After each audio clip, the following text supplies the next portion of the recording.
Compter mathématiques n'est pas tellement aisé, mais j'aimerais réussir à vous la présenter.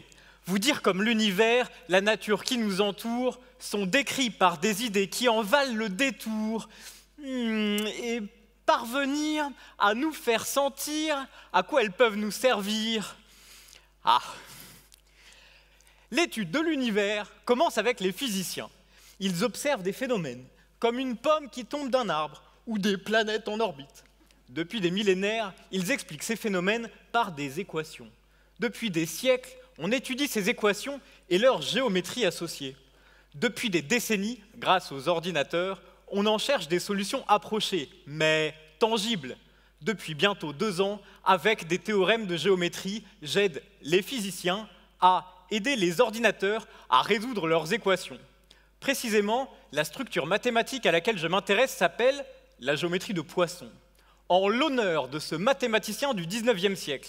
Et un exemple concret de phénomène que cette géométrie permet de décrire est la gravitation universelle, celle qui dit que le mouvement d'un fruit, quand il chute d'une branche, la pomme, ou poire, ou noix de coco. Alors, supposons qu'un physicien veuille prédire un phénomène qu'il ait mis en équation. Par exemple, savoir si cette pomme qui tombe arrive sur sa tête. Alors, il prend sa feuille et son stylo pour en calculer la trajectoire. Supposons qu'à sa grande surprise, elle s'écrase sur son crâne. Alors, il est vexé. Supposons que cet affront décuple ses forces et qu'il envoie la coupable dans le système solaire. J'ai bien dit « supposons ». Alors là, ça devient compliqué. La solution de l'équation, c'est-à-dire le mouvement de la pomme au cours du temps, devient trop difficile à calculer.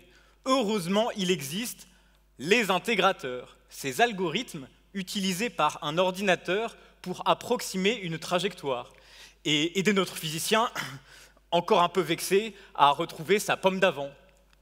Manque de peau, comme pour les pommes, les intégrateurs ont des pépins. Ils font des petites erreurs qui s'accumulent et ça en fait toute une caisse, voire plusieurs.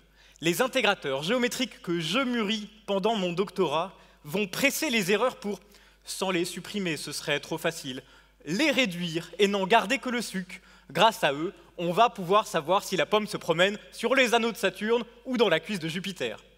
Maintenant, revenons sur Terre. Puisque la géométrie de Poisson foisonne d'exemples physiques, les intégrateurs de Poisson que je programme et conçois regorgent d'applications. En plus de traquer des pommes en orbite, ils peuvent prédire la course des cyclones qui parcourent le ciel, la forme des vagues aux abords d'une plage ou le mouvement de l'eau qui passe. Voilà la force des maths bien faites. C'est pour cela que l'on s'en sert.